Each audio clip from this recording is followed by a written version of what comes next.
চারুলতার সাথে থাকলে আজ দেখতে পাবেন কিভাবে আমি চা পাতা আর ডিমের খোসা থেকে আমার গাছের জন্য খাবার তৈরি করি, তারপর গাছে দিই।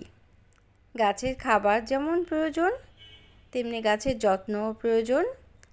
আর ঘরে তৈরি সার যদি দিতে পারি তাহলে আর বাইরে থেকেও কেনার দরকার হয় না। তো ভালো লাগলে চারুলতার এই চ্যানেলটাকে সাবস্ক্রাইব করে সাথে থাকতে পারেন।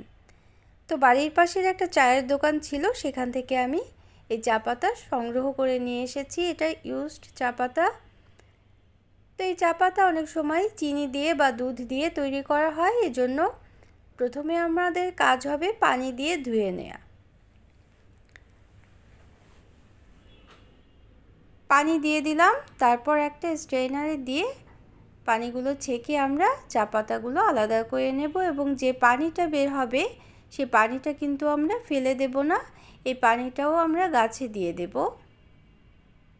আমাদের যেমন খাবারের প্রয়োজন হয় গাছেরও কিন্তু খাবারের প্রয়োজন হয়, আর গাছের খাবার হিসেবে সার দিতে হয়।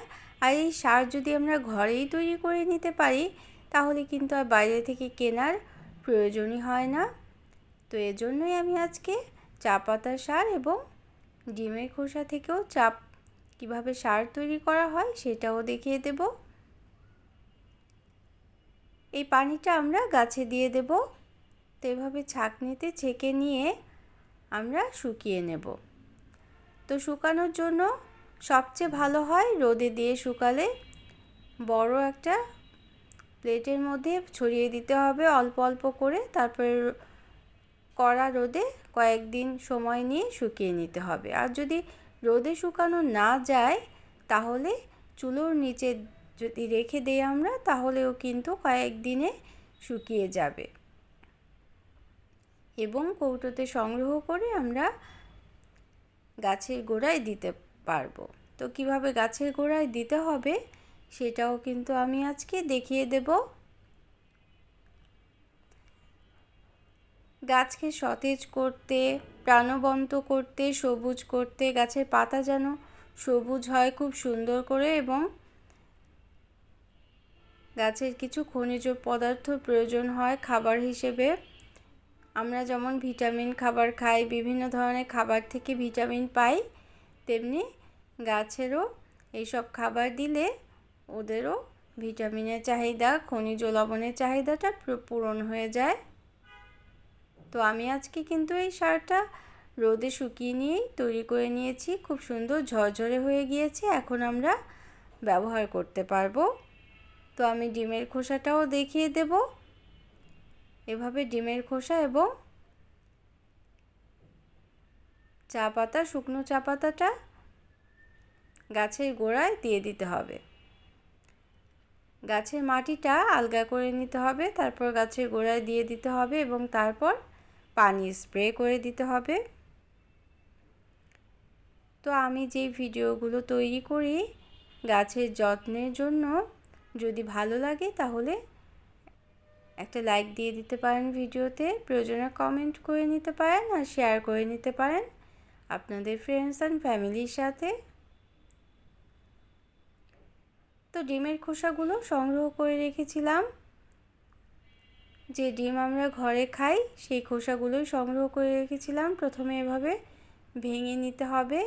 ভেঙে নেওয়ার পর সব একসাথে ভেঙে নিতে চাইলে একটা বড় ব্যাগের মধ্যে নিয়ে তারপর কুড়মুড় করে ভেঙে নিতে হবে। ভেঙে নেওয়ার পর আমার একটা পুরনো মিক্সার জার ছিল, সেই মিক্সার জারে কয়েকবার প্রেস করে একেবারে গুঁড়ো করে নিয়েছি। আপনারা চাইলে শিলপাটায়ও গুঁড়ো করে নিতে পারেন, কিংবা হামানদিস্তা থাকলে হামানদিস্তায়ও কিন্তু গুঁড়ো করে নিতে পারেন। গুঁড়ো করে নিলে কি হবে, গাছের মাটির সাথে খুব ভালোভাবে মিশে যাবে এবং গাছের খাবার হিসেবে উপযুক্ত হবে। আর যদি বড় করেই দেয়া যায় তাহলে কিন্তু মাটির সাথে মিশতে পারবে না, খাবারটা ভালোভাবে তৈরিও হবে না গাছের জন্য। যারা প্রথম চ্যানেলটিকে ভিজিট করছেন তারা চাইলে চ্যানেলটিকে সাবস্ক্রাইব করে বেল বাটনটা প্রেস করে অল অপশনটা সিলেক্ট করে সাথে থেকে যেতে পারেন। তো গাছের গোড়ার মাটিটা আমি একটু আলগা করে নিয়েছিলাম, তারপর প্রতিটা টবের জন্য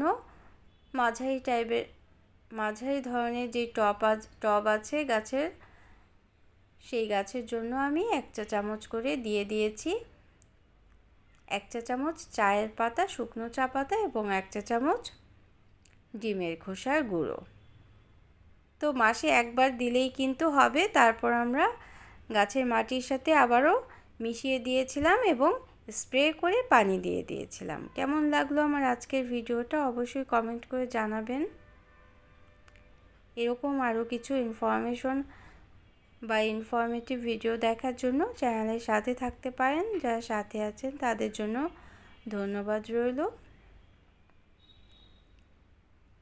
সবাই অনেক বেশি ভালো থাকবেন। আর আমার গাছের একটা ভিডিও করব, আমার বারান্দায় যেসব গাছ আছে সেই সব গাছের একদিন একটা ভিডিও করব। আশা করছি যদি চ্যানেলের সাথে থাকেন তাহলে দেখতে পাবেন।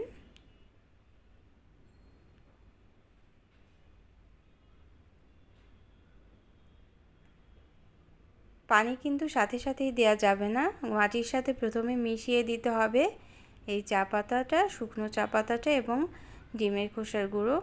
Thanks for watching. আল্লাহ হাফেজ।